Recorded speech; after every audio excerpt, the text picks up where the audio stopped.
Hello, friend, and welcome to this episode of the Sex Upgraded podcast. My name is Taylor. I will be your host for this episode, and I'm joined by somebody who you might have come into contact with already if you're a man and you're looking up answers to some of your sexual challenges on the internet. I'm joined with Caitlin V, who is a sex and relationship coach. Caitlin, thank you so much for being here. Thank you so much for having me. Yeah, Caitlin is a prominent YouTuber, somebody who hosts or is one of the main characters in a TV show about sex. You can talk more about that in a moment. And has some really popular videos on YouTube. I have them pulled up here just to list the top ones. How to make her squirt. It's got like 6 million views. Masturbation hacks for men to be amazing in bed. 5 million views. How to give a yoni massage. Tricks porn stars use to get a big penis. Like all these like massive view videos. And I'm sure that if you've looked anything up on YouTube, you've probably come into contact with her. So thanks for even if you haven't looked anything up, YouTube will still be recommending like, hey, did you want some of this? Yeah, totally. So thanks for being somebody who puts out useful and entertaining content to people. And before I keep talking, I'd love for you to just take a moment to introduce yourself. Who are you and why are you doing this work? Great question. Hi, I'm Caitlin V. I am very privileged to have a YouTube channel that has 900,000 subscribers, almost all of which are men. And I have the incredible honor of sharing sex-positive, pleasure-centric information with both men and women around the world today. I've known since I was a teenager that this is what I was going to do with my life. Of course, YouTube didn't exist then, so I didn't know that this was how I was going to do it. Yeah. But I've known since the age of 14 or 15 that sex was going to be my life and that I was going to help people to enjoy sex more.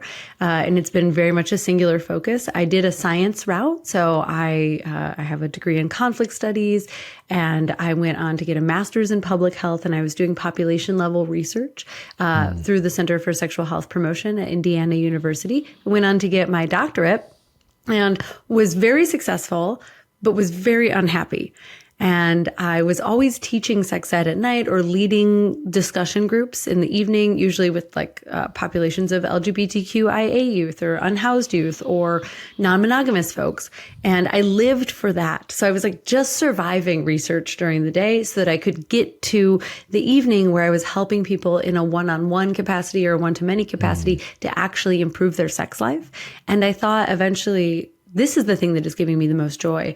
And I have amassed a wealth of knowledge. I mean, I've been doing this for 20 years now.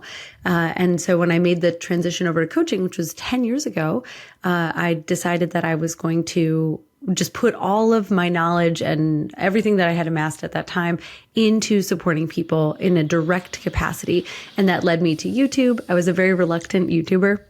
I joke that like kids today want to be on YouTube. That's like a career goal. For me, that was not the goal. The goal was just to get the information to as many people as possible. And YouTube has been a phenomenal medium for that. I also have a show on HBO Max that's called Good Sex. And I have a book that is set to be published early next year. So all of these are mediums to just get the quality information out specifically to men. It wasn't a choice that I made. I didn't decide I was going to become an expert in men's sexuality, modern masculinity, male relationships. It was earnestly just who came to me from YouTube. From the first time I was featured on a video, which was also about squirting on someone else's channel. I had thousands of men coming to me, particularly with like performance anxiety and premature ejaculation, who were asking for my help. And so my career has really just been about answering that call to the best of my capacity and doing it in as many ways as possible. Yeah. Awesome. Cool. I learned some things. I didn't know all that about you. That's great. And yeah, it is interesting how now YouTube is seen as a legitimate career. I think we're probably in a similar generation where it definitely wasn't, at least when I started, in the same way either. No, it wasn't. So, I mean, it wasn't even it was like a joke. But now It's one of the best platforms, especially when it comes to sexuality related content. Meta and TikTok are not very friendly to sex content of any capacity, whether it's educational or entertaining. And YouTube has really been, for the most part, a safe haven for those of us who create content that is meant for educating adults. Knocking on wood right now because I hope that it remains a safe space for that. But I was really glad to have gone the science route and really glad to have become a researcher first and then taken on coaching. I think a lot of folks go kind of like the influencer route and try to get good at like making videos before they really learn the subject matter. And I think that's why my content really resonates, particularly with men, is because they want to know that it's grounded in some kind of evidence. For me, the ivory tower was too strict on that. Everything has to have a 95% confidence interval and we have to have multiple peer-reviewed studies that back it up.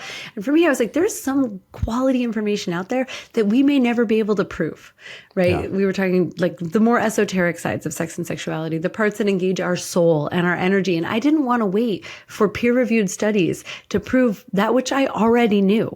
And that we all, I think, inherently already know about sex and sexuality. And that's why I left academia to become a coach. Nice. Yeah. And who would fund those studies?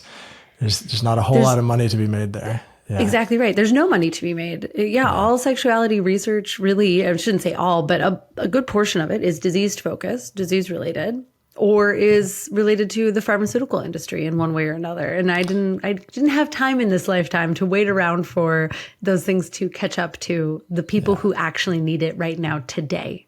Yeah. So you have a lot of really amazing resources out there on a lot of specific topics. And I got inspired for this interview to go a little bit more meta, perhaps like high level, at least on some topics, and just ask you, you said you've been doing this for 20 years, like coaching for 10 and just researching sex and all these things for 20 years. And I'm curious, when you look at we'll call it the state of sex and dating and modern men right now in relationships, like, are there any trends that you see happening that might be new in the last few years? Or are there any things that you see sticking out that maybe most people are missing or I'll pause there. I think a lot of people are missing men in general in a larger conversation about sex and sexuality. So much of our conversation about sex is aimed at women. And for good reason, that doesn't come from nowhere, right? Women have primarily been the targets of unwanted sexual advancements and sexual violence when it comes to sex and the actual like physical repercussions of having sex, like STIs and pregnancies. Like women deserve our focus and our attention there, right? But when we put that focus on women in such a myopic way as to leave men out of the conversation, we are leaving half of everyone out of the conversation. And it doesn't serve either men or women to not be including the state of men, masculinity, men's sex relationships in the broader conversation that we're having. And I'm seeing some like really promising shifts inside of the media. But then again, this could be my algorithm because I do, live, eat and breathe this stuff. Yeah. But I do think that there are some thought leaders and there's some advancement happening around men and masculinity and men's sexuality. So that's really promising. I mean, the fact that I got a book deal from a major publisher, my book's coming out on Hay House, which is an imprint of Penguin Random House. Like to me, that speaks to kind of the promising, I don't think you could have gotten my book or some of the other books that are coming out this year or came out last year. They were unpublishable 5 or 10 years ago. No one wanted to have this conversation. So we are headed in the right direction, at least from like a media attention perspective. But I think your question is actually about the men themselves and what I've seen over the last 10 years in terms of the shift and the change in landscape. So I think a lot of people will point to a post-MeToo world, right? I became a coach before MeToo was a prominent movement. I think we've seen a lot of men have a reactionary response to MeToo, which has been to maybe not attempt to date, not ask on dates, not create opportunities for dating, relationships, and romance. And we're seeing this pendulum swing in such a far direction where we have an epidemic of loneliness. And it's not just when it comes to men in romantic relationships. Men are experiencing an epidemic of loneliness when it comes to friends and community ties as well. We also saw the influence of the pandemic on that. I think it's 1 in 7 men doesn't have any friends that he identifies as close to, and 1 in 4 can't name a best friend. These are tremendous numbers of men. So we have an epidemic of social isolation. But what I've seen more than that, and like a really particular one-on-one level in my coaching, I think to me there's the influence of porn, the influence of I'm going to just call it like MeToo. And I want to be really clear that MeToo is overall a really good thing. Positive for society, positive for women, positive for men, because it's going to make us more conscious of how we date and relate to each other. And then the sort of, it used to be, now that we're talking about like the good old days, it used to be that porn was something that was very private, very personal, even a source of shame, unfortunately, I think, but it was something that, we didn't have a public facing relationship with porn and people who make porn. And now I think with the shift towards OnlyFans and the free and accessible library of porn that exists on the internet, like men's relationship with porn and how they publicly relate to and socially relate to porn has shifted a lot too. And I think and just the influence of porn, like in their bedrooms, it's had an incredible effect on men and dating and relationships. And I think there are other societal like contexts that we could talk about that have shifted over the last 10 years. But if I was going to point to kind of the two biggest influences there, Me Too and dating, and then the availability and accessibility of internet porn. And, they both have light and shadow to them. Totally. The impacts that they have on individuals is unique to those individuals, but I think it's all a bit of a mixed bag. Yeah. So I want to link two of those together because it's interesting to me. I imagine you probably look at the Pornhub year in review data. Have you seen that? Oh, yeah. Fascinating. For anybody listening or watching on YouTube who hasn't seen this, Pornhub every year publishes a whole like statistical analysis of like all the top search terms, the top like categories for different countries, for different states, for like the top porn stars, the top, like all kinds of stuff. It's really interesting. One thing I noticed this year from 2024 was that some of the top rising search terms were things that related to a feeling of intimacy. So, jerk off instructions, for example, is a category of that. So like instead of watching people have sex and you're like watching the scene, you actually get this felt sense of intimacy with somebody on the screen telling you what to do. And there's all kinds of varieties of ways to do that, but there's multiple categories of that that are sort of rising. And my theory is that it also does relate to this loneliness piece. It's like how like the men are seeking connection, men are seeking intimacy. And it relates to, I think, a post-Me Too impact of also a lot of men feel unsure of, or maybe even afraid of how to approach people or to own their desires in a healthy way or express them in a healthy way or pursue people that they're interested in. It might just be easier to seek out that intimacy on a screen where there's zero consequence. Right. Of course, there are rewards for that, but also like I think those two are kind of linked and winding together. Yeah, a screen will never reject you. Right. A screen will never make you feel not good enough. A screen will never cause you to, trigger your insecurities or give you big emotional waves, for better or worse. Yeah. But all of those things, as much as they come with great risk, they also come with great reward. Like we are rewarded for taking the risk of being rejected. Sometimes we are rejected, but sometimes we form a very meaningful relationship that transforms our lives. And porn happens to be a very safe way to get a version of intimacy that is low risk, low reward. Yeah. Yeah. So when you think about like you said one of the biggest impacts on the status of men is like the post-Me Too type experience. Can you speak a little bit more to that? Yeah, I think men are more aware than ever before of the impact of men's actions as a collective on individual women. My partner said to me one time that he didn't want to hit on women anymore because he was aware that a woman that he was interacting with, like out in public, may have been hit on by 9 guys already that night. And he didn't want to be number 10. Right.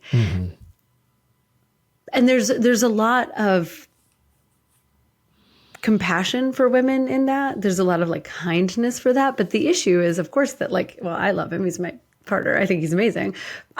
He's the guy. He's the 1 out of 10 that I would have wanted to come and talk to me. Right. So even if 9 did, and yeah, of course, if 9 do, your filters are up, your walls are up. You may be extra conscious about who you're interacting with.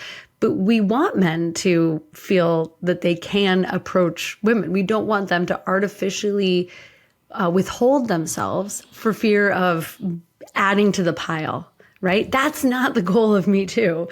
The goal of MeToo, and I think the goal broadly, just like as a society, MeToo or not, is to help all men to understand the unwanted encounters and violence and harassment that women have faced, and then thread the needle between wanted and unwanted advancement.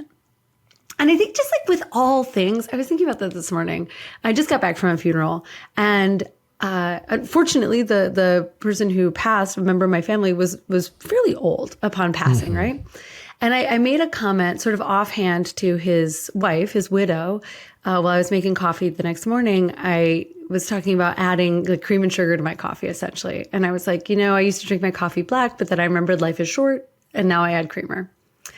And it was an offhand comment, but I think both of us kind of paused, with the context of the funeral, like life is short. Yeah, life is short. Nice comment, yeah. But I realized that the true statement there is like life is short, so add cream and sugar, but don't do it every day and don't do it to excess, because life is also long. And we as a collective have such a difficult time holding both truths at the same time, right? We have to, as adults, as humans, hold a lot of paradoxes together at the same time. Like, I want to have fun, but I also want to create wealth for myself. I want to, experiment and enjoy my life and have, a drink in this moment, but I also want to propel my future and make sure that I'm looking out for myself and like tomorrow at work and all these, right? Like we're constantly holding these things, but they're very uncomfortable for us. Just like any two truths that contradict each other. In our brain, we do a lot of work to try to make it make sense. Yeah. And one of the ways in which we make it make sense is by just thinking very black and white and choosing one, right? And I think that's one of the consequences. I think that's how men are sometimes approaching sex and dating today, is they think about it in very stark black and white terms, either good or bad, hit on or don't hit on, be a creep or be a monk. Right. And they're, yes, it's uncomfortable to try to thread that needle, but that's the work of being an adult human. That's the work of all of us, is to figure out where we fit into the middle of paradoxes and contradictions. Ooh, that's a big topic. Yeah. I've danced with that for sure, personally. And most of my friends have as well. And like, I don't know if it's a gendered thing or not, but I definitely have a tendency to think in those more extremist things, like paradoxes. And it is a practice. Like even recently in the last weeks, I was like, oh, I'm doing the black and white thing. Mm-hmm. I need to take a pause and remember there's actually a middle ground here. Like, there's a third option. Totally. It's just my emotions kind of being on a runaway train. All right, let's reel them back, and figure out what's going on here. And I think there's something to speak to women here too, which is we need to be more active in participating in the dating game, right? There's such a sort of like expected like passivity of women. Like men are the ones who are supposed to be initiating conversation, initiating touch, initiating sex. And this is such a old and outdated paradigm. And we're expecting men to break out of old and outdated paradigms, but we have to do it as well. And we have to do it in ways that make us uncomfortable. Like we want to break out of the paradigms that feel good, right? Like I want to be able to be independent and have a credit card in my own name. Like, yes, those feel very good. But one of the other things that we've got to do if we want to have great relationships with men is also be willing to be the initiators. And I'm a exception to this rule. I've never had any problem flirting or letting someone know that I was interested in them. But I didn't realize what a huge gift I was giving to the men in my life as I was doing that. Because all I'm doing, and it doesn't have to be like a ton of doingness, right? It can be a lot of just in our being open. And when we see someone that we are attracted to or interested in or want to just like have a further conversation with, because again, black and white thinking would have us believe if I don't want to date this person and get married to them, I shouldn't even talk to them, right? Like there's a conversation or a sexual encounter just for the sake of connection is also perfectly fine and valid. There's nothing wrong with sampling and seeing if you connect or you don't. We need to put the onus on women a bit more to make it safe for men, to indicate to them our interest, our openness, our desire to be approached and to feel desired by them, because it's going to take both sides to adjust to this, to a new landscape that we're in the process of co-creating. And as long as we feel like we are in a conflict or we're adversaries in creating this world, it's not going to work for either one of us. Yeah. I really like how you said that. And the word that's coming to me is team. Like how can we all be on a team, not necessarily because we're all trying to have sex with each other, but because we are actually trying to create a new, useful, more connective, more pleasure-filled experience for everybody. You know, like how do we impact the whole kind of field? And I like how you said the thing about how we both get to lean in.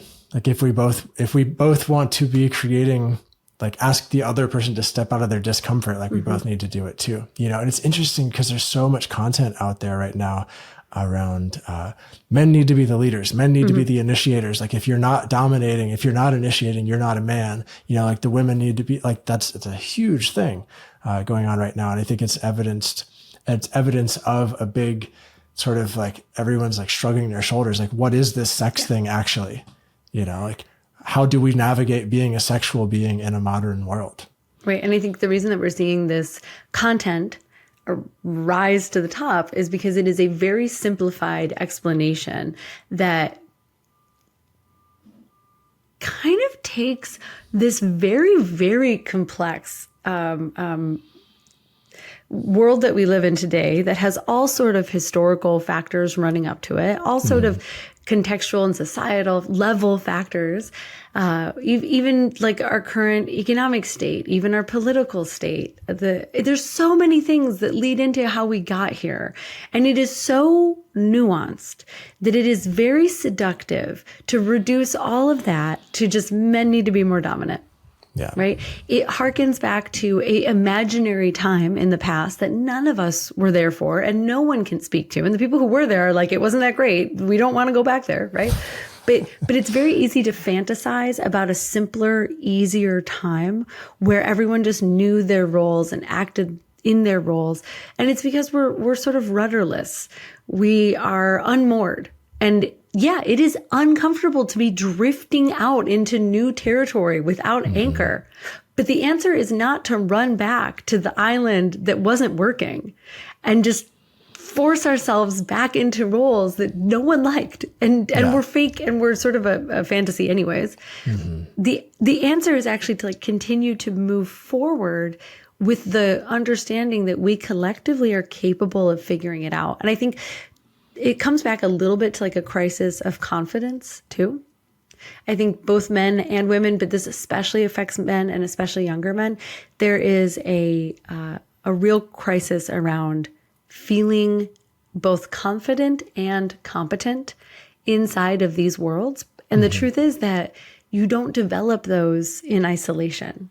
You develop both competence and confidence in dating and in sex by going out and making mistakes. You don't do that mindlessly, right? And I think that's where the MeToo thing comes in. They're like, I don't want to go out and make mistakes and then I'm going to be accused of being a predator. And I don't. Right. I'm not saying just like go out and break stuff. You know, this isn't a tech company. This is your dating life. Right. But do go out and be willing to make mistakes because you will understand over time that as you get rejection, you can survive rejection. And as you get success, you'll figure out how to perform better. And as you remain curious and open and you ask great questions of the people that you're with, why didn't this relationship work out? What could we have done differently? What would have pleased you more in that encounter? Like we learn things, we collect data. That is how we earn confidence. Earning confidence is like army crawling across life. It is difficult and sticky and rough and exhausting. But again, the results are so worth it because the results are maybe having a phenomenal partnership. And for me, I think about keeping my eye on the prize with that because one of the greatest, if not the greatest indicator or variable that is going to impact the quality of your life long-term is who you choose to have a relationship with, who you choose to form a romantic partnership with, especially if you plan on getting married, especially if you plan on having children, right? So if you want to do those things, if you're a man who wants to be a dad one day, wants to be a husband, the army crawl is to the destination that is going to impact your life more than your career, more than where you live, more than even the family that raised you. And when we put it in that context, I hope that it inspires us to try a little harder and to be a little more actively engaged in creating that life for ourselves, because no one else is going to do it for us. Yeah. Let's all take a breath to that.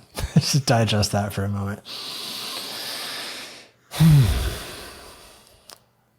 I think that is such a crucial point. Like it's so easy to sit back, and as valuable as YouTube videos are and as valuable as podcasts are, it's so easy to sit back and just sort of consume this content and create ideas of the world and the relationship and the sex that we want, and then go out and attempt something and have it not work and think like, oh shit, none of those videos were right, or oh, it didn't work. But well, actually it's like, no, that was the practice. Like that's the practice of moving in the direction that you want. And it's who would think that you would get it right the first or second time, right? That's not how it works if you're trying to learn any skill. Like nothing, basketball, guitar playing, dance, like anything. Like we all have more realistic expectations of, no, this is a skill that takes a long time to develop. So perhaps it could also be a perspective we could try on that like, oh, we want to find a really good partner. Maybe it might take a little bit. It might take a little practice to learn what we do and don't like. Maybe the same with sex. And maybe that's actually just okay.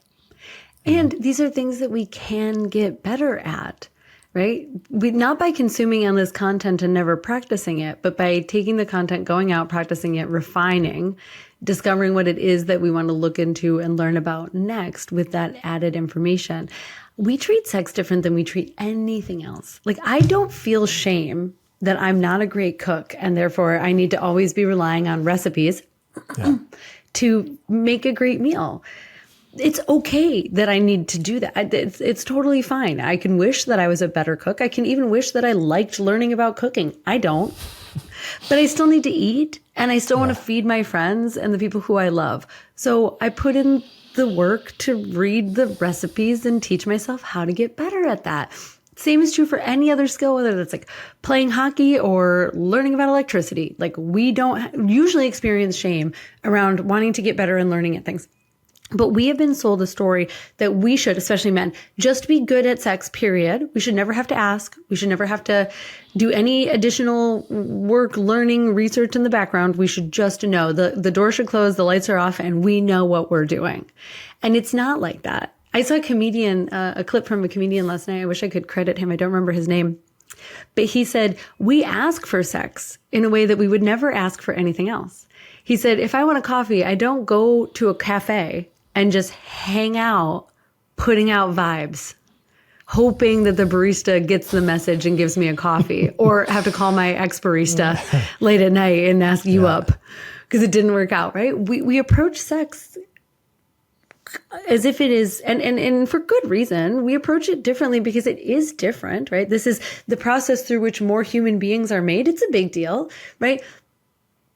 But we can apply some of the same tools, especially when it comes to learning and training, that we would to something else without having to make it mean something about us or our worth or our capabilities.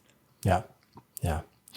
So let's just for a short moment go tactical, because I think it'd be a cool segue.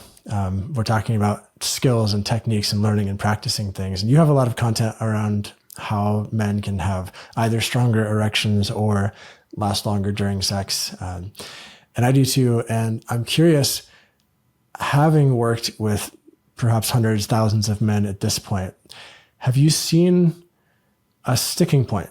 So say there's a man or like a bunch of men who are wanting to make a change in this area of their life and they're interested in putting in the work and they're practicing some things, but there's something in the field that you're seeing is like, oh, this is where a lot of men get stuck. Does anything pop up for you? On premature ejaculation, on not lasting as long as they want to in bed, I think most men get stuck on something related to anxiety broadly, and something that they're kind of unwilling to give up or drop or reconsider about the way that sex ought to work, right? Usually premature ejaculation is the result of excessive performance anxiety, that I need to do this. I need to do it right. I need to that like she's expecting something from me. And the great irony, of course, in all of that is that the more pressure that you put on yourself, the more likely you are to ejaculate early, the less likely you are to give her a great experience or the one that you were hoping to give her, right? So like it's this nasty feedback loop where you're like actually trying pretty hard and then it backfires on you. And so you try harder and then you make the situation worse. I think that's a pretty those are the guys who come to me anyways, right? Because they actually care enough to want to do better. I think the other narrative that people get tripped up on is that they can't or they don't know how to perform any differently or last longer. And so they sort of just feel resigned to this is the way it is. And because sex exists shrouded in such shame and secrecy, they're like, this is how it is. There's something broken about me and I'm just going to bury it, ignore it, repress it. I think that's the other side of things is there's a lot of burying happening. Like, I don't like it. I'm not going to look at it. Totally.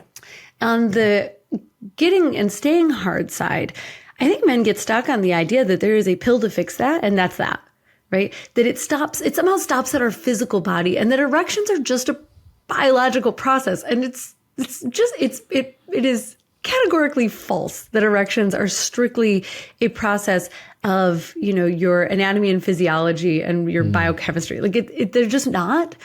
Yes, your endocrine system, your circulatory system, your nervous system, all involved. Not where it ends. Not even where it begins. Like you can't take a Viagra and get hard. You can't take any pill and get hard.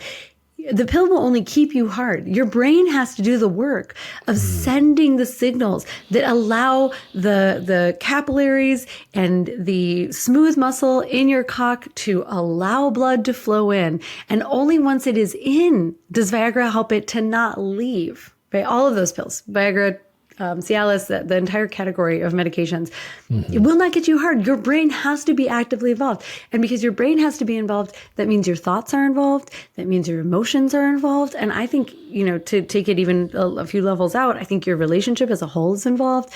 And I think your spiritual, your energy body is also involved. And unless we look into all of those different areas to understand why it is that you're not getting hard or that you're not staying hard, we're missing so much of the picture. And this is, again, part of what it looks like when we reduce men's sexuality to just something that can be treated by a urologist. Yeah, squeeze and release. Yeah, totally. It's so much more than that. But we, again, we have this like black and white thinking. Women's sexuality is complicated and messy and difficult. And men's sexuality is straightforward and easy. And therefore, we fail to actually hold nuance around men's sexuality as a whole. I'd like to take a moment during this episode to let you know that this podcast is made possible without sponsors or advertisements because of all the men who go through my Orgasmic Mastery course and through my in-person retreats. Thank you to all those men. And I want to let you know also that there is another 10-week large group Orgasmic Mastery course happening later this year. And I have 2 retreats coming up later this year as well. The first one of those is for any man who wants to integrate his heart and sex into a really powerful, fun, pleasure-filled, sexually confident life. And the second retreat is for any man who's in some form of a leadership position or a position of impact or influence in the world. That could be an entrepreneur, that could be a yoga teacher, that could be a retreat leader, that could be a manager in a company. Any man who wants to really refine himself as an instrument of creation. So you can more powerfully create the things that are important to you and create the kind of world you want to see. And to have fun in the process of it too. It's going to be an awesome, awesome time. And I will put links to all 3 of these things in the episode description. So without further ado, thank you again to all of these men. Thank you for being here. And let's get back into today's episode. I think the anxiety piece is real. And I want to speak to that and also just add the nuance piece. I think most people know how to mechanically have sex, right? You like put the penis inside something. Point A, point B. Or put the finger inside something. Like it's all the other stuff around it. It's like, what did you eat for breakfast? What is the quality of your relationship? How do you feel about your penis? How do you feel about your body? Like, what's the quality of your mind? What have you been doing throughout the day that leads you into the sexual experience? And I like how you, just named anxiety as one of those biggest things, and I think there's a lot of guys And I would echo this. A lot of guys who've done a lot of techniques and they've done a lot of practice and they think like, all right, I'm going to gear up and get in there. And it's almost like this hyper tense response of like, I'm going into sex, almost like battle ready or something. Right. And that is not a recipe for good sex, So perhaps there's a different style of consciousness to bring into it. Perhaps it's, if you're going to have a date, maybe get a massage first, or maybe work out first, or do something to actually get into your body and out of the thoughts and stories, so that all the techniques could actually work and be done in a way that is not so mechanical, but you just feel like yourself. Yeah. The distinction between doing and being. Yeah. I think guys are willing to do the doing. I'll do what I got to do to make sure, right? I'll watch the videos. I'll learn the techniques. I will get a prescription because I think that's what I need to do. And the answer, more often than not, is to slow down and be with your partner. The more that you can just be with another person, I always like to remind people, sex is actually the natural state of your body. We were all born, almost all of us, throughout all of 400,000 years of Homo sapiens, through the process of having sex. All of your ancestors figured out sex in one way or another, right?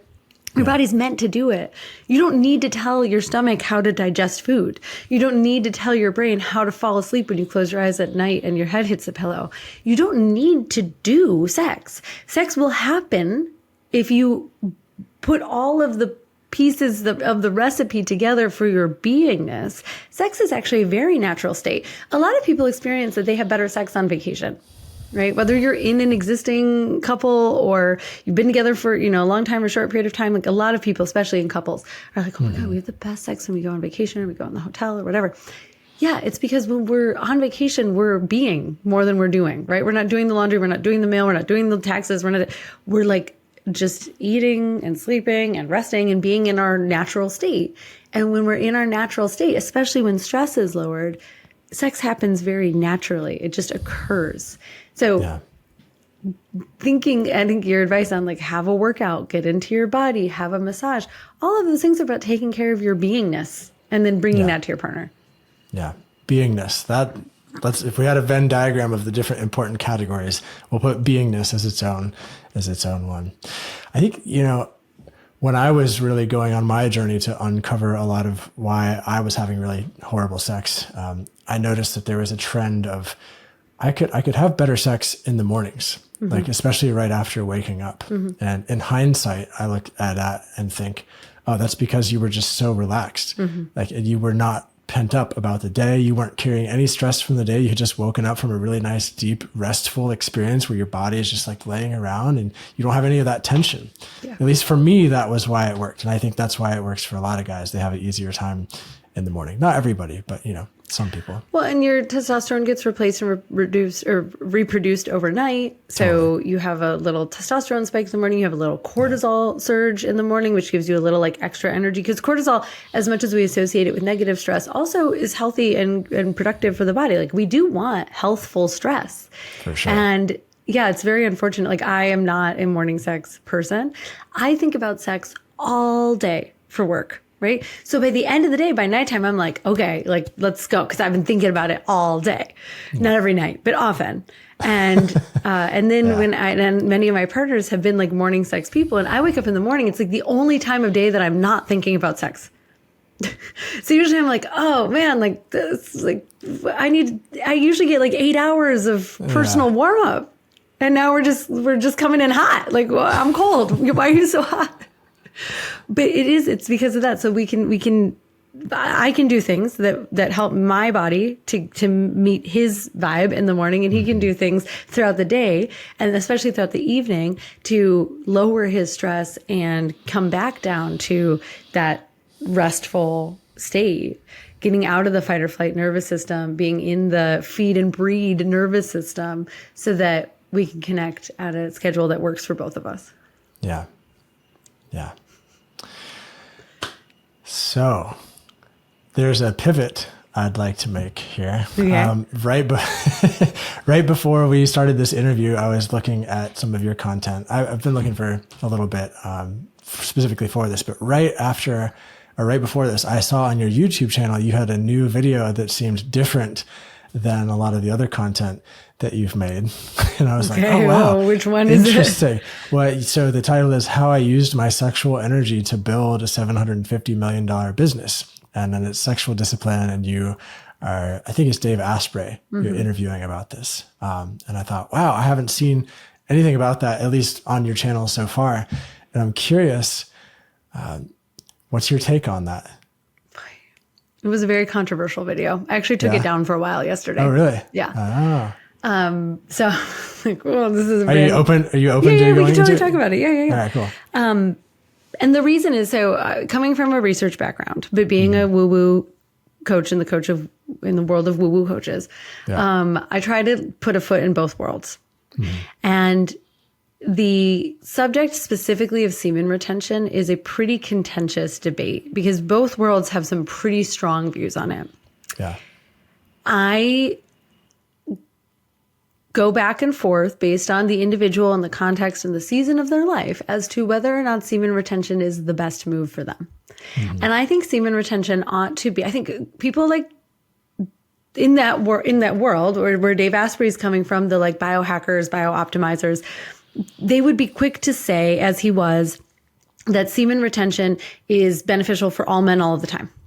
That when you ejaculate, you are releasing your life force energy, you are causing changes in your physiological body, and that ejaculating just like isn't very good for men, right? Now, I would put a whole bunch of caveats in that, and I would say, like, how are you ejaculating? Is it mindless and to porn? Is it, with your partner and she's not that interested in it, so it's not like really connective, deep sex? You're just kind of like using her to masturbate. Like, I would agree, those are not good reasons to ejaculate. But is semen retention, which, by the way, is the process of withholding ejaculation. You can still have orgasms, so you have to learn how to separate those two.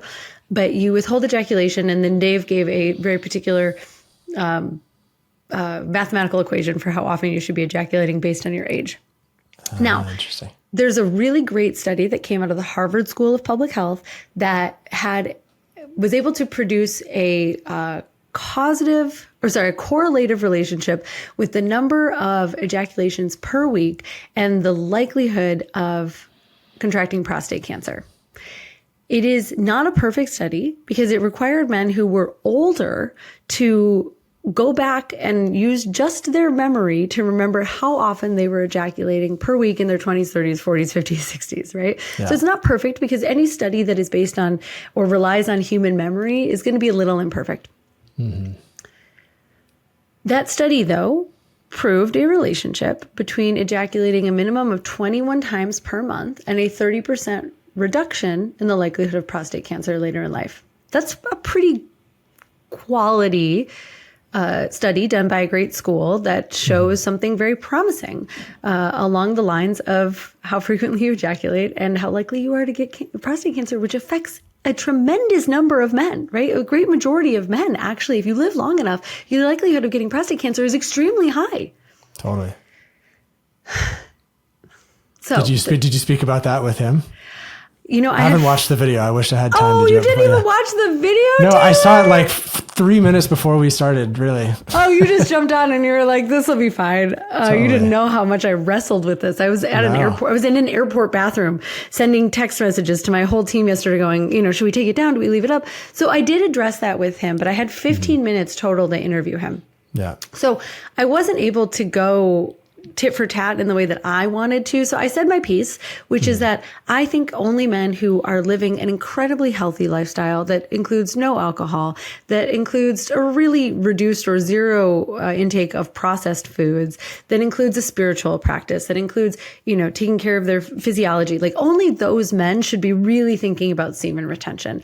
Because if you are not flushing out your prostate on a regular basis while you're taking in alcohol and processed foods and sugar and all that, then you're not reducing the toxins that the prostate catches and hangs onto over time. You need to flush the prostate out. If you are doing all of the biohacking stuff, and listen, I like Dave Asprey. This coffee has tons of fat and protein in it, and I got all kinds of different supplements in it. Like I have been a fan of Dave Asprey's work, especially related to his Bulletproof coffee brand.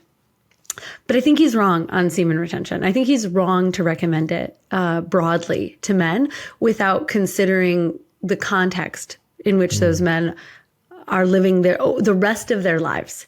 He also has had some other thoughts on plant medicine that I happen to disagree with and think are harmful as well. So all of which is to say that I think he's got interesting things to say. I was happy to have the chance to interview him. Obviously, he's been very influential, and he, is kind of credited with creating the term biohacking. So very influential in many spaces. And I'm a bit of like a health and wellness junkie myself. So I was appreciative of the chance to interview him, but I did not like the way that he answered that question, and I really struggled with whether or not I should put that on the channel. Interesting. Well, I have a selfish hope that you leave it up for a little bit so I can have a chance to watch it. Well, I hope you will watch it. And yeah. That was a bit of a long response to your actual question, right? Your actual question. I have some follow-up questions. Was about sexual discipline. Yeah. Well, let me just like dive into some of the things you said first, though, because so I talk about semen retention a lot too. I don't blanket recommend it to everybody. And if you look at the esoteric traditions where it came from, none of them would ever say, just stop ejaculating and your life will get better.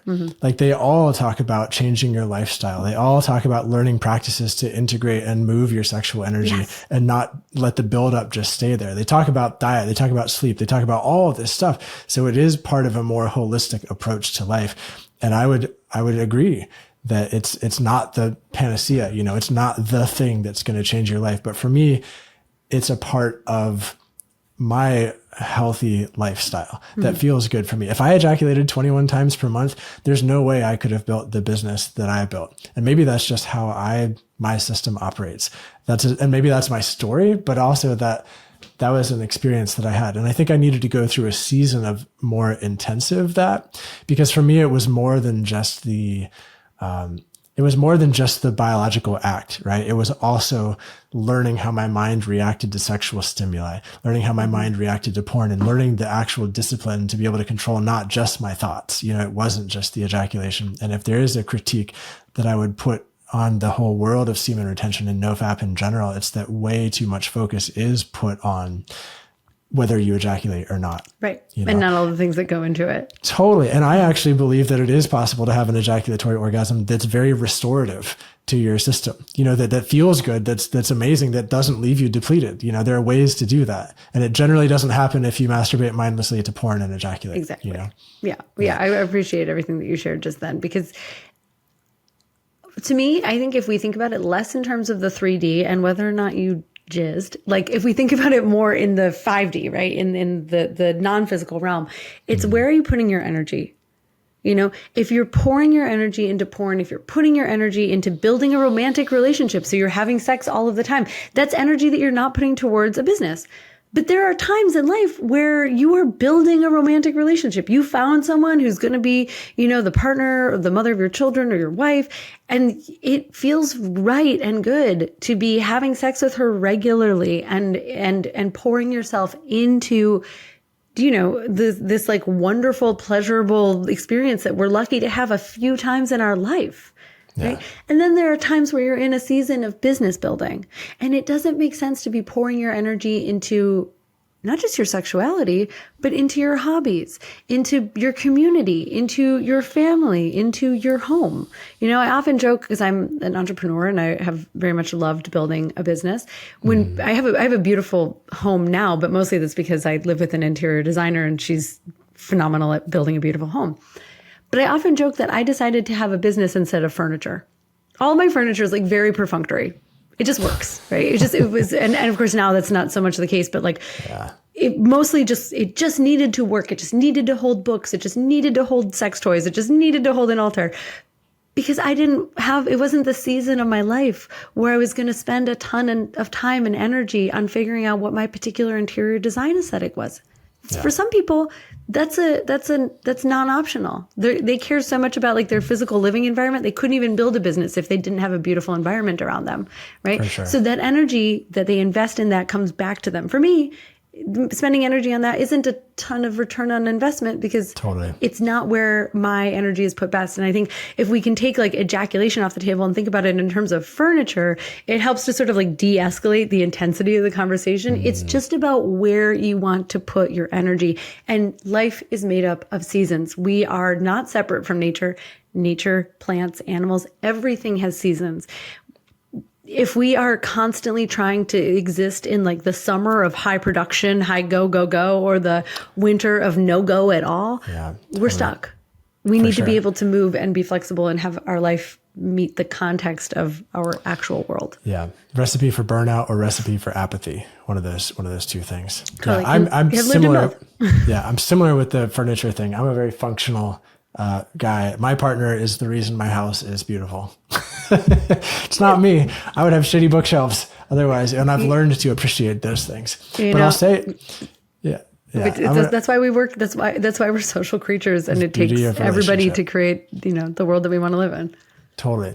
I want to speak to one more thing around the semen retention piece, just because it's such a big conversation right now.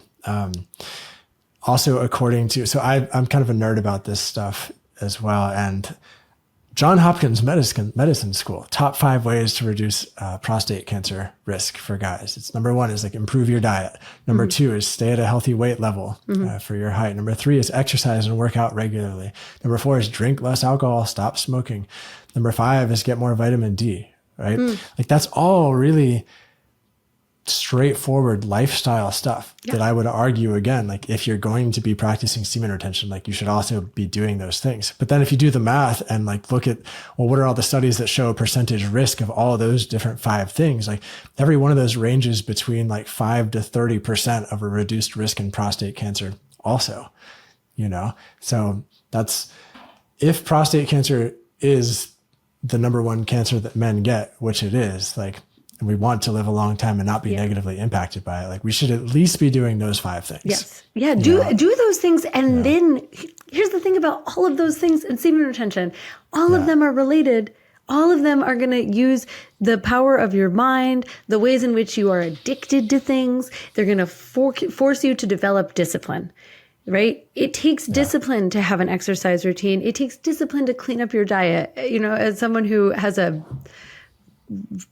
finicky relationship with sugar and a kind of addictive relationship to M&Ms, I know that if I bring M&Ms in the house, I have to have discipline around not just finishing the bag. And I also have to discipline about not going to get more. And the same way that sugar works on our brain, drugs work on our brain, alcohol works on, nicotine works on our brain, so does orgasm. And if you are going to develop discipline around your eating habits, around your movement habits, around your sleep habits, you can also develop discipline around your orgasm habits, around your sexuality habits. And I would draw a very clear line between the way that your body relates to things like sugar and the way that it relates to things like orgasm. We have a thing in science called alpha and beta bias. And one is thinking that 2 things are too similar, and one is thinking that 2 things are too different from each other, right? Men and women are the perfect example. When they do a test on a new pharmaceutical drug and they test it only on men, and then they just assume that it's going to work on women, that's a bias of assuming that we're too similar. Right? But when they assume that it won't work on women at all, that would be a bias of saying that we are too different. And we all have to be careful. This is the middle path where we started our conversation, right? We have to understand that these things are similar and they're different. Sex, we tend to see as too different from everything else. It has a lot in common with these other things. So develop the discipline. Decide with intention where you're going to pour your energy, where you're going to set boundaries for yourself, where you're going to commit to yourself, whether or not you are inspired to work out that day. You said you would, so you will. Whether or not you want to look at porn to decrease your stress that day. You said you wouldn't, so you don't. They're all the same tools. It's all the same practices. If you can't commit to all of them, maybe there's a bigger question that you need to ask yourself, a different place where you start with your self-reflection. Yeah. And you haven't explicitly said these exact words, but one thing I'm picking up from what you're saying is that I'm hearing you say essentially how you choose to have an ejaculatory orgasm is important. Like the act itself is an important thing. It's not just a random thing that happens in your life, but it has impact. Yeah. Right? So be mindful of the impact and the choice you're making around that. There's a great Nietzsche quote that is totally taken out of context, but it's brilliant regardless, which is, everything matters, nothing's important. How you ejaculate matters. Don't make it too important. I like that. Yeah, that's good. I'm looking at the time. I'm wondering if you have the time to go into one more topic, or do we need to cut I it? think I do. Let me check. Yes, I have time. Cool. Yeah, I imagine maybe like 5, 6, 7 minutes, something Totally. like that. Yeah, no rush. So your top video of all times about squirting, your first video you said that kind of like shot you into the spotlight or whatever, or supported your business, was about squirting. And it's just like, it seems like there's such fascination with this topic. Mm-hmm. I remember, I hope I'm not going to mispronounce their name, but Emily Nagoski or Emily Nagoski, whatever. Yeah. In one of their books, I remember reading that in her classes, she would get as many questions from women about how do I squirt as the same amount of questions from women about how do I stop squirting. Yeah. And I thought that was like, wow, that is so interesting. Yeah. That is fascinating to me. Like what's going on there, and what is my question with this? There's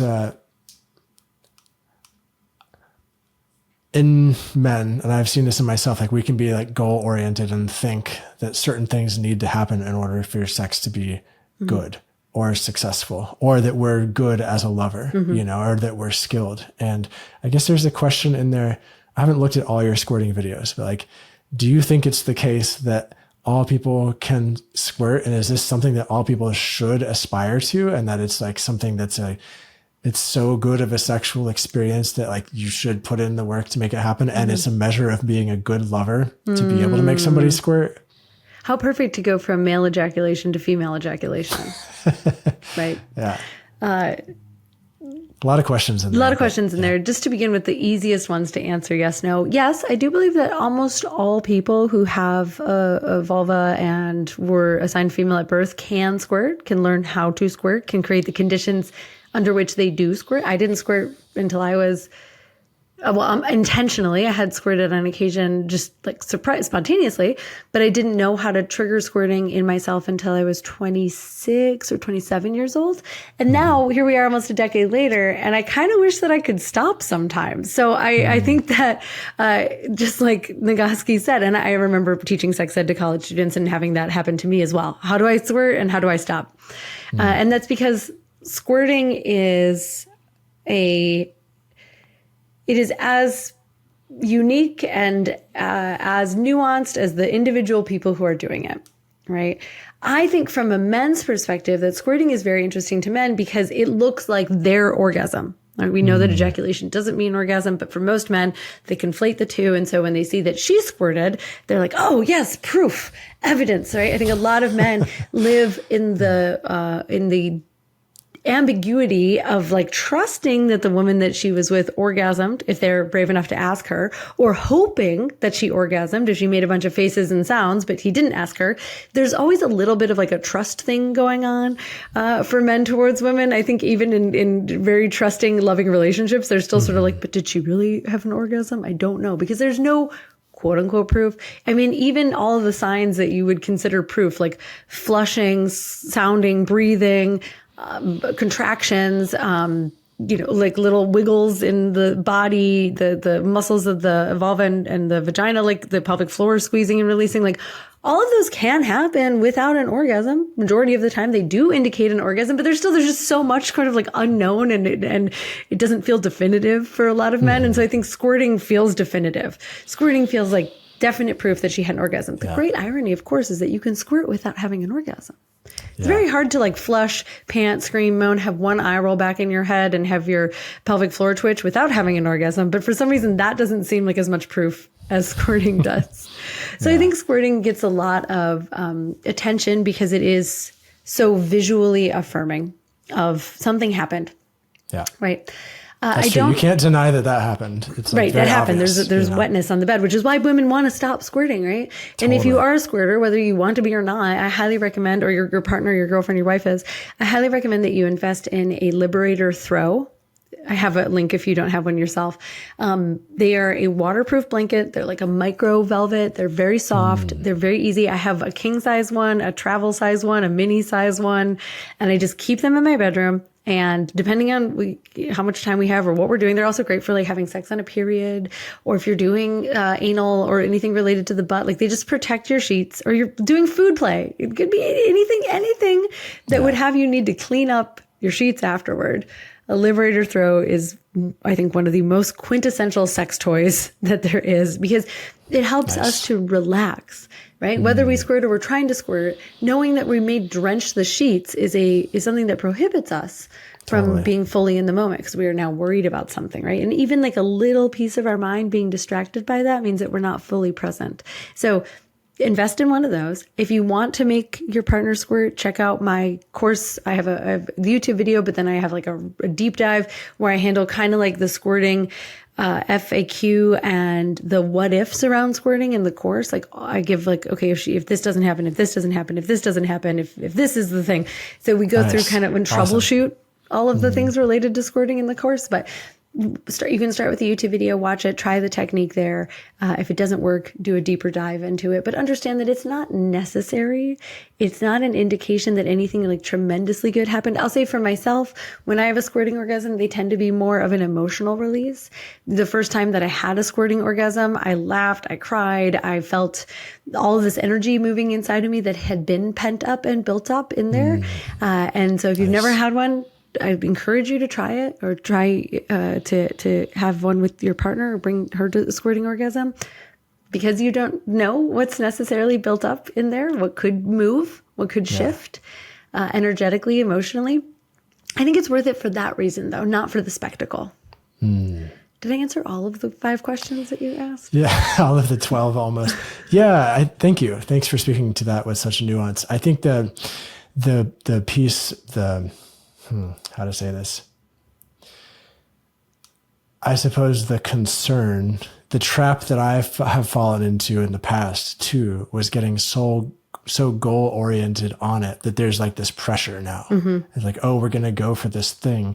And then if it doesn't happen, either it means I'm not skilled enough, or my partner isn't open enough, or there's something wrong with them that they can't have this experience, either in my perspective or their perspective. And then shame creeps in. Right. That's the thing. I'm like, oh, let's try to avoid that, because that's toxic. Right. Well, there's meaning making in there, right? If this does or doesn't happen, it means something.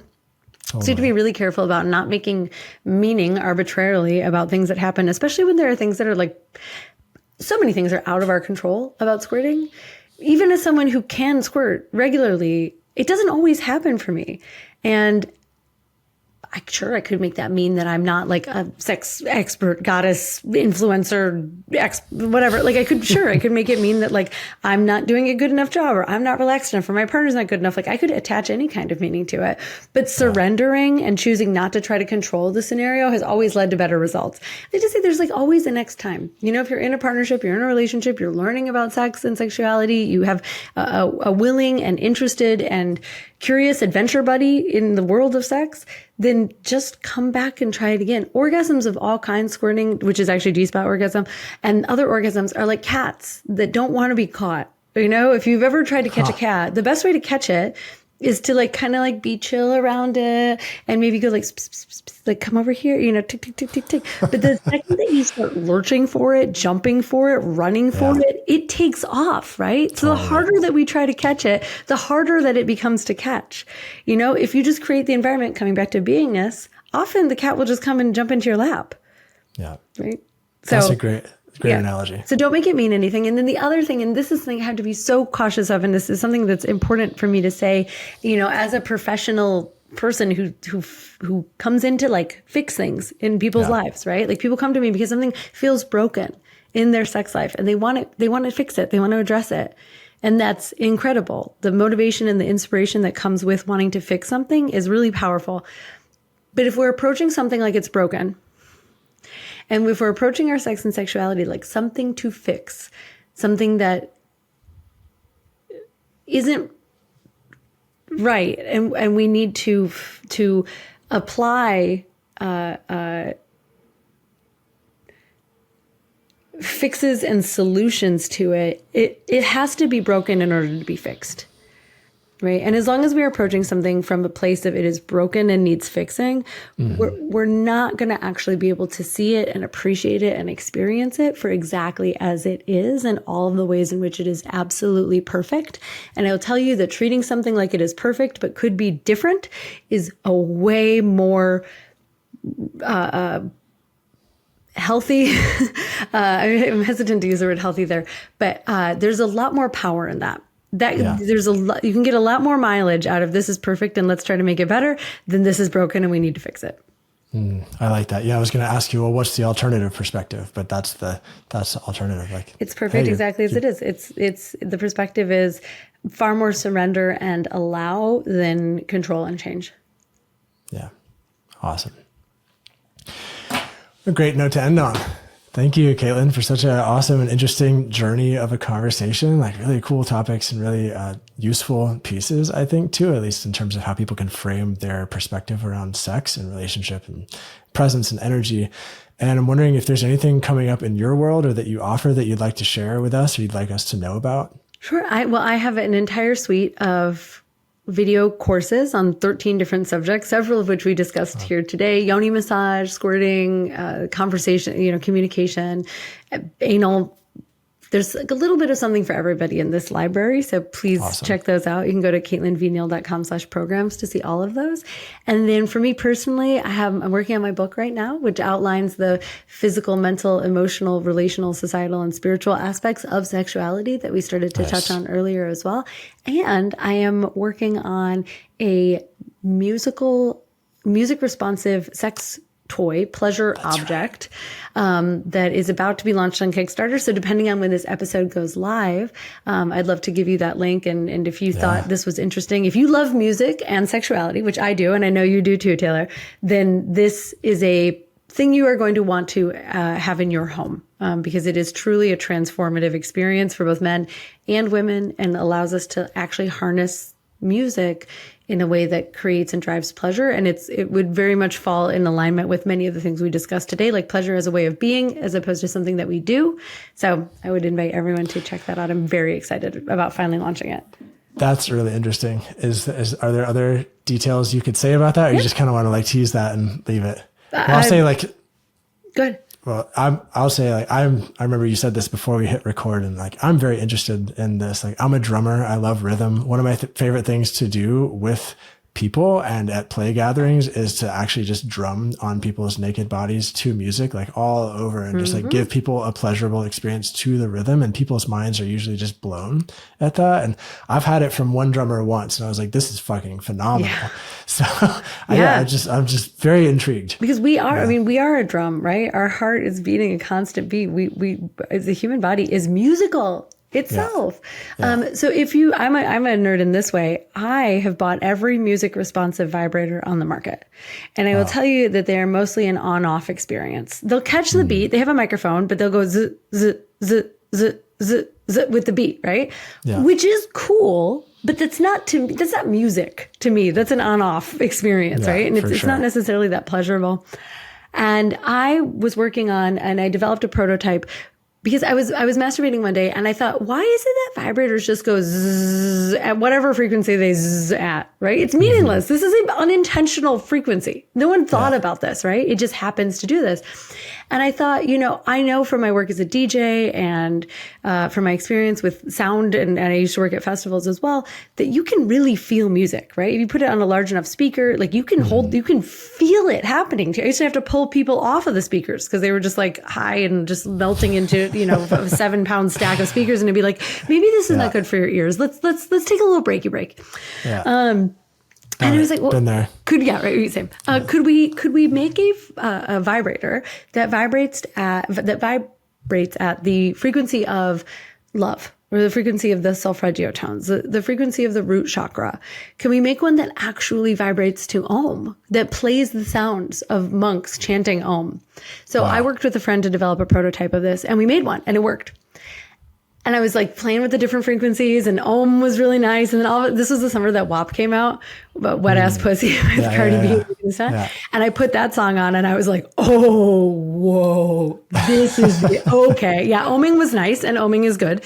But like, wow, this really is a totally different experience than like using a sex toy, because you are having the sensations of vibration and stuff, but just like music is unpredictable and it has highs and lows and crescendos and movement and change and switch, and it can create all kinds of different feelings and sensations and emotions and elicit different responses in us through our ears. The same is true of our body. So I put that aside because I'm not a physical products manufacturer. And about a year and a half later, I attended a party where someone had like a musical vibrator experience happening. And it turns out that he had the same idea that I had, but he was an engineer. So he had actually developed the product much further than I had taken my little prototype. And I literally, this is the second time army crawling is going to come up in our recording, but I army crawled over to him and I said, we have to talk. Like, we have got to talk, because I want this to exist in the world. And I've been thinking about it and how to market it and like how to bring, my influence as a sex expert to this thing. And you've got the technical and material skills to make it happen. So like, let's team up and do this. And that was 18 months ago. And we have been working on developing and create, different attachments and shapes, and how do we boost it, empower it? And does it have to have, it also, it needs to have an audio component that you can hear, that is loud. It can't just be, mine was just the vibrating part, just the physical component. But it is a better experience when you pair it with sound that your ears can hear. And they call it like, one of our taglines is open your third ear. Because you can feel, and the difference between this and other music responsive toys is that this actually plays them. If you hold it up to your ear, you can hear the song. You feel the whole song. Bass, you feel a lot more than high notes. Voices have kind of an interesting sensation to them, but you can actually feel all of it as it is playing. And you can hear it as well because it has a speaker, or you can attach headphones. So the cool thing about it is, compared to a vibrator that just vibrates at a consistent frequency, it is way more of a journey. And for sounds women, like the whole frequency response. Yeah. For women, especially, for myself included, I have my toys. They vibrate at the one level, and I use them to get from point A to point B. The whole idea is to like consistently vibrate to get to the orgasm, right? But music isn't like that. Music is inconsistent in its own way. So it takes a lot of the goal orientation out, and it makes it just about experiencing pleasure. And yeah, of course you can have orgasms with it, but it's different. And it's really a meaningful shift in how we think about pleasure, and reduce goal orientation and bring us back to the goal of just experiencing our bodies and experiencing what it's like to feel turn on, arousal, excitement in our body. And then the other part of this is like songs, music is so emotional, so important for our relationships. And so you can create a shared experience with your lover where you listen to your song in this way that's really direct to your body in a way you've not experienced it before. Or those songs that have been important for various chapters of your life where you were grieving or moving through a breakup or moving across the country. And it's just got this like association. You can experience those in a different way as well. But also as a DJ, I get to create a playlist to take someone on a journey in a completely different way, where I have their attention in a way that you just don't when you're just, playing music directly to their ears alone. That's awesome. Yeah. I'm imagining a promo video where you have a party of 30 people all going on the same DJ journey. They all have the same. That'd be a trip. Yeah. That's super interesting. Yeah. Thanks for sharing more. Yeah. Thank you for letting me wax on that for a little bit, because I'm very excited about it. It's just really interesting to me. And when that link becomes available, I'll put it under this episode in the description.